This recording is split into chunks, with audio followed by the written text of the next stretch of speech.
सतीश राठी कांग्रेस में केवल अपना स्वार्थ पूरा करने के लिए गया था। स्वार्थ पूरा नहीं हुआ तो वो उसको छोड़ के वापस सत्ता में होती। अगर मुझे स्वार्थ ही पूरा करना होता तो भारतीय जनता पार्टी के पास मेरे पास सैकड़ों ऑफर थे। मैंने उन्हें स्वार्थ होता मुझके अंदर, मैं एक स्वार्थी पर्सन होता तो मैं जेजेपी में भी जा सकता था।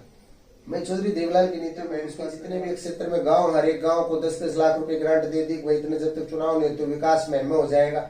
एक सिंगल भी घोषणा अगर वो महम के लोगों को सिवाय चलने का इन लोगों ने काम किया है। और दूसरी तरफ वो जसपा के मेरे साथियों ने घोषणा पत्र को भी रखने का उसके सामने काम नहीं किया। वो सिर्फ एक दूसरे पर कटाक्ष, आपसी नीचा दिखाना, उसी में उनका एक कोशिश। नमस्कार दोस्तों, महम विधानसभा सीट हरियाणा में अगर कोई चर्चित सीट है तो वो महम विधानसभा सीट है।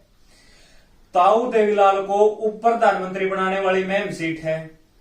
हरियाणा में आज के दिन अगर सबसे चर्चित कोई विधायक है तो बलराज कुंडू है, वो भी महम से निर्दलीय विधायक हैं।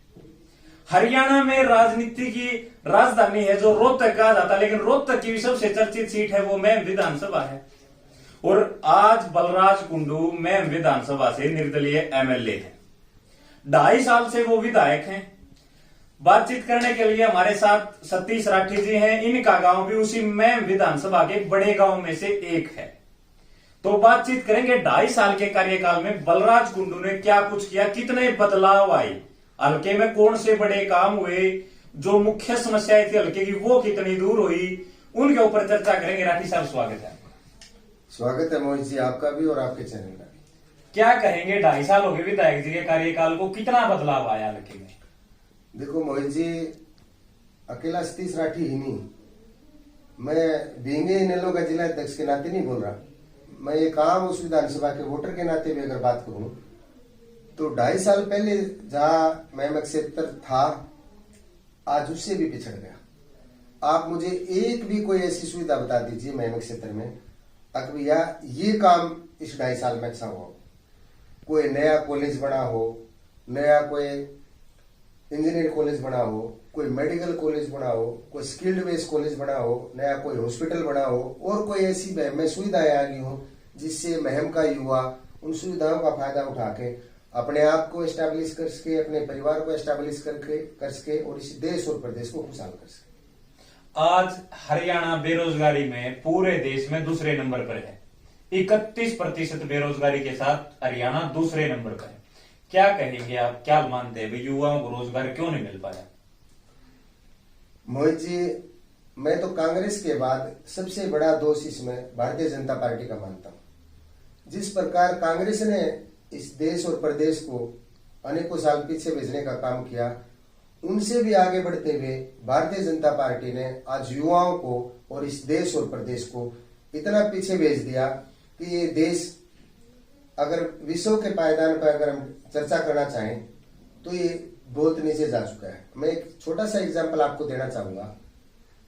क्या कोई ऐसी एजुकेशन पॉलिसी इनके पास है कि वो एजुकेशन आपकी स्किल्ड बेस हो कि बच्चा फलां स्कूल से पढ़ के निकलेगा तो ये श्योर बन जाएगा, फलां कॉलेज से पढ़ के निकलेगा तो ये श्योर बन जाएगा, फलां यूनिवर्सिटी से पढ़ के निकलेगा तो ये श्योर बन जाएगा। आज 50% से ज्यादा इंजीनियर कॉलेज बंद हो गए, 40% से ज्यादा मैनेजमेंट कॉलेज बंद हो गए, 80% पॉलिटेक्निक प्राइवेट कॉलेज बंद हो गए। उसके पीछे लॉजिक क्या है? डिमांड और सप्लाई। मार्केट में जिस चीज की डिमांड होगी उसी की सप्लाई होगी। अगर इनकी एजुकेशन स्किल्ड बेस नहीं है, एक मैं नॉर्मल बात करता हूं, आपको एक टीचर चाहिए, अगर उस टीचर्स की वे ऑफ टीचिंग अच्छी नहीं हो, वो किसी भी चैप्टर को अच्छे से एक्सप्लेन नहीं कर सकता हो, क्या आप अपने स्कूल में उसको रख लेंगे? बिल्कुल सही बात। इनकी कोई भी एजुकेशन पॉलिसी ऐसी नहीं है जिसमें स्किल्ड बेस्ड एजुकेशन हो और करने के बाद उसके पास एक नहीं अनेकों ऑफर हो बच्चे के पास। आज बीटेक किए हुए बच्चे को कोई 7,500 से 8,000 रुपए दे के खुश नहीं है। आज पॉलिटेक्निक करे हुए बच्चे को कोई 6,000 रुपए दे के खुश नहीं है। आज एमए बीएड करे हुए को स्कूल वाला 10,000 रुपए दे के खुश नहीं है। इसके पीछे ओनली भारतीय जनता पार्टी की सरकार की और इनकी एजुकेशनल पॉलिसी का दोष है। आज के समय हरियाणा सरकार में डिप्टी सीएम दुष्यंत चौटाला है और दुष्यंत चौटाला ये कह रहे हैं कि मैं हरियाणा के युवाओं को रोजगार देने के लिए प्रतिबद्ध हूं और मैंने निजी क्षेत्र में 75% का रोजगार है वो हरियाणवी युवाओं के लिए आरक्षित कर दिया।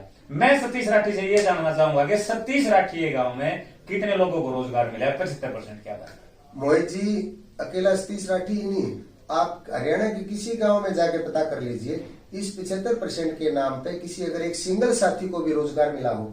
आपने कोई छोटी सी इंडस्ट्री लगाई, आपने उसमें 10 कारीगर चाहिए, एम्प्लॉय चाहिए, सुपरवाइजर चाहिए, टेक्निकल चाहिए, आप उसमें गांव गुआड़ और भाईचारे की बजाय आपको उनके अंदर स्किल्ड देखना पड़ेगा। बिल्कुल। क्या हरियाणा के युवाओं को ये स्किल्ड बेस्ड शिक्षा देते हैं? तो जो इंडस्ट्री का उद्योगपति है, जो इंडस्ट्री का मालिक है, वो करोड़ों रुपए लगा के तो इंडस्ट्री को एस्टेब्लिश करता है, तो वो स्किल्ड लोग लेगा या वो फोर्सली लोग लेगा?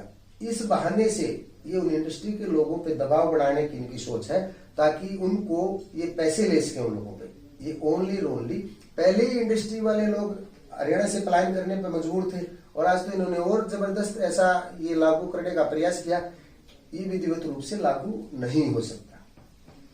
आधा समय बलराज कुंडू का गुजर गया। हल्के में आप मुख्य समस्याएं क्या देखते हैं? क्योंकि विधायक जी तो ये कह रहे हैं कि मैं आपके द्वारा आपके कार्यक्रम में लोगों से मिल रहा हूं, उनकी समस्याओं को दूर कर रहा हूं। जहां पानी भरता है वो पानी की समस्या जो बड़ी है। हमें क्या चाहिए? अच्छी शिक्षा चाहिए। अच्छी शिक्षा के नाम पे आपके हल्के में कौन सा ऐसा इंस्टीट्यूशन बना के इन्होंने खड़ा कर दिया? कोई IIM आया हो आपके हल्के के अंदर, कोई IIT आपके हल्के के अंदर आया हो, कोई मेडिकल इंस्टीट्यूशन आपके अंदर आया हो, कोई और स्किल बेस्ड इंस्टीट्यूशन आपके अंदर, कोई अच्छा हॉस्पिटल आपके हल्के के अंदर आया हो, कोई और अच्छी इंडस्ट्री हो जिससे हमें शिक्षा, स्वास्थ्य और रोजगार चाहिए। तीनों जो की तो समस्या बनी, बल्कि पहले से भी ज्यादा बड़ी बन के वो समस्या आज हमारे सामने है। आप पानी की समस्या देख लीजिए, पूरा महम क्षेत्र आज भी शुद्ध पानी के लिए तरस रहा है। आप बिजली के क्षेत्र में देख लीजिए, आप अप्रोच रोड देख लीजिए, आप गांव के तालाब की सफाई देख लीजिए। पशु भी गंदा पानी, इंसान क्या पशु भी गंदा पानी पीने को मजबूर है। तो मुझे आप बता दीजिए, आप बेंगे पत्रकार साथी, आप जागरूक साथी हैं, आप बताइए आपकी नजरों में कोई विकास हुआ हो? एक सवाल और बीच में उठ के आता, कुछ दिन पहले ही मैम में जननायक जनता पार्टी का अभिनंदन समारोह था। दुष्यंत चौटाला का मैम 24 के ऐतिहासिक चबूतरे पर स्वागत किया गया, उसको आप किस नजर से देखते हैं? देखिए, उस अभिनंदन समारोह को मैं मेरे कुछ जजपा के साथियों का आपसी शो प्रदर्शन ज्यादा मैं उसको कहना चाहूंगा। दूसरी तरफ तो श्री दुष्यंत सिंह चौटाला जी अपने आप को चौधरी देवलाल का राजनीतिक वारिस बनने की घोषणाएं करने की बात करते हैं। जब दुष्यंत सिंह चौटाला जी बीइंग प्रदेश का उप मुख्यमंत्री चाहे तो मुख्यमंत्री जितनी पावर होती है वो उसी कर्मस्थली पे आता है। एक भी मैम की कोई भी विकास की बात करके गांव पे मैम में स्टेडियम नया बन जाएगा, मैम का बाईपास नया बन जाएगा, मैम में सेक्टर बन जाएगा, मैम का हॉस्पिटल को तोड़ के यहाँ पे बहुत बड़ा हॉस्पिटल बन जाएगा, या मैम में कोई इंस्टीट्यूशन नया बन जाएगा, या मैम के जितने भी क्षेत्र में गांव, हर एक गांव को 10-10 लाख रुपए ग्रांट दे दी, वही इतने जब तक चुनाव नहीं तो विकास मैम में हो जाएगा। एक सिंगल भी घोषणा अगर वो मैम के लोगों को सिवाय स्वयं छलने का इन लोगों ने काम किया है। और दूसरी तरफ वो जजपा के मेरे साथियों ने घोषणा पत्र को भी रखने का उसके सामने काम नहीं किया। वो सिर्फ एक दूसरे पर कटाक्ष, आपसी नीचा दिखाना, उसी में उनका एक और शो फाइटिंग बन के रह गया। उसमें महम क्षेत्र की जनता 30% के आसपास थी, 70% साथी मेरे महम के आसपास के क्षेत्र के साथी उनमें आए हुए थे। और किसी भी साथी के अंदर जब चौधरी देवलाल जी महम में आते थे तो लोग लालायित रहते थे। चौधरी ओम प्रकाश चौटाला जी महम में आते थे, लोग उनसे मिलने के लिए लालायित रहते थे। आपने देखा होगा जनता के अंदर चारा भी नहीं था दुष्यंत सिंह चौटाला जी से मिलने के आए या उनको अपनी शकल दिखाने। आप इंडियन नेशनल लोकदल पार्टी के जिला अध्यक्ष हैं। आने वाले समय में अगर आपकी सत्ता आती है, आप सरकार में आते हैं, तो आपके पास क्या रोड मैप है? आप किस आधार पे युवाओं को रोजगार देंगे? क्योंकि पीछे आपके पास भी कमान थी युवाओं की। देखिए मोहित जी, जब मेरे पास युवाओं की कमान थी, मैं जब युवा का जिला अध्यक्ष होता था तब भी हम सत्ता पक्ष में नहीं थे। इस हरियाणा प्रदेश की जनता के आशीर्वाद से अगर इंडियन नेशनल लोकदल को इस प्रदेश की सेवा करने का मौका मिला, हम सबसे पहले एजुकेशन पॉलिसी ऐसी स्किल्ड बेस लागू करेंगे। जिस प्रकार आज हरियाणा का युवा विदेश में क्यों जाता है कि वहां पढ़ाई के साथ साथ वो कुछ अर्निंग भी कर पाता है। ऐसी स्किल्ड बेस्ड शिक्षा को हम सबसे पहले लागू करेंगे। कि कहते हैं ना, पूत के पांव पालने में दिख जाते। बच्चे के अंदर 8वीं क्लास तक पता चल जाता है वो किस फील्ड में आके जाएगा। 9th से ही ऐसा एक सब्जेक्ट उसके सिलेबस में डालेंगे कि वो उसी फील्ड का सिलेबस को भी साथ साथ +2 तक पढ़ जाए और आगे बैचलर डिग्री की स्पेशलाइजेशन उसी फील्ड में होए। और उस किसी भी फील्ड की अगर जब बच्चे के पास सुपर स्पेशलाइजेशन होगी तो 100% श्योर उसको MNCs, private sector, government sector और पीएसयू और ऑटोनोमस बॉडी में उसको 100% जॉब मिलेगी। और जॉब भी नहीं करना चाहेगा तो उसके पास इतना स्किल्ड होगा, वो अपना स्वरोजगार बड़ा शान से अच्छे से कर पाएगा। सोशल मीडिया पे एक कल शाम की बात है, मैं एक कंट्रोवर्सी देख रहा था, रोजगार के ऊपर ही बातचीत चल रही थी। उसमें ये आया उभर के कि इंडियन नेशनल लोकदल पार्टी के जो सुप्रीमो हैं वो खुद अब रोजगार के मामले में सजा काट के बाहर आए हैं।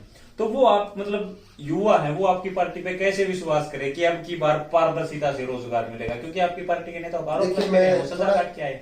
मैं थोड़ा सा क्लियर करना चाहूंगा, आरोप लगना अलग बात है। इंडियन नेशनल लोकदल ने पहले भी पारदर्शिता से नौकरियां दी है, पहले भी योग्यता के हिसाब से नौकरियां दी है।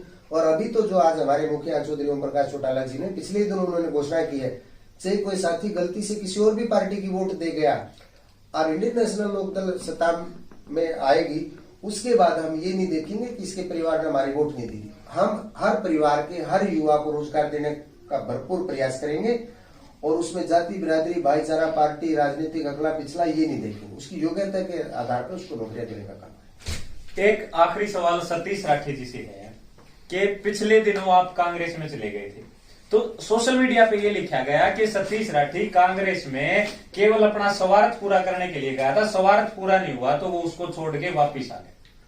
मोहित जी, मैं थोड़ा सा आपको क्लैरिफाई करना चाहूंगा। जिन दिनों मैंने कांग्रेस में दीपेंद्र जी को चाय पिलाई अपने फार्म पे बुला के, उन दिनों कांग्रेस में जाने से सतीश राठी का कोई स्वार्थ पूरा होने वाला नहीं था। एक बात, स्वार्थ पूरा जब होता है कांग्रेस सत्ता में होती। अगर मुझे स्वार्थ ही पूरा करना होता तो भारतीय जनता पार्टी के पास मेरे पास सैकड़ों ऑफर थे, मैंने उनको ज्वाइन नहीं किया। सिर्फ और सिर्फ मेरा एक ही उद्देश्य था, भारतीय जनता पार्टी को रोकने के लिए। और हमारे इंडियन नेशनल लोकदल थोड़ा सा उसमें फाइट भी नहीं था, क्यों नहीं 10-5% सहारा दीपेंद्र जी को लगा जाए, उसमें हम कामयाब नहीं हो पाए। इन लोगों से मेरा वैचारिक मतभेद तो पहले ही था, राजनीतिक मतभेद भी है, तो वहां कहाँ मेरा पड़ता लगना था। अगर मैं अपना स्वार्थ होता मुझके अंदर, मैं एक स्वार्थी पर्सन होता तो मैं जेजेपी में भी जा सकता था। मैं चौधरी देवलाल की नीतियों में विश्वास करने वाला साथी हूँ। इंडियन नेशनल लोकदल में काम किया, इंडियन नेशनल लोकदल में ही काम करेंगे। पहले भी जय नलो थी, आज भी जय नलो, आगे भी जय नलो रहेगी। हमारे साथ सतीश राठी थे, हर सवाल का बड़ी बेबाकी से जवाब दिया है। और अगर इनके जवाब से आपका कोई प्रश्न बनता है वो आप हमें कमेंट बॉक्स में दे। और राठी साहब, आपने समय दिया इसके लिए बड़ा धन्यवाद। और आप लोगों से भी मैं ये उम्मीद करूंगा, अगर विधायक राठी साहब ने बता दिया कि विधायक जी ने मैं मलके में 2.5 साल में कुछ भी नहीं किया, सारी समस्याएं जो कि त्यों बनी हुई हैं। अब आप क्या मानते हैं, विधायक जी ने कुछ किया है या नहीं किया है, वो हमें कमेंट बॉक्स में बता दें।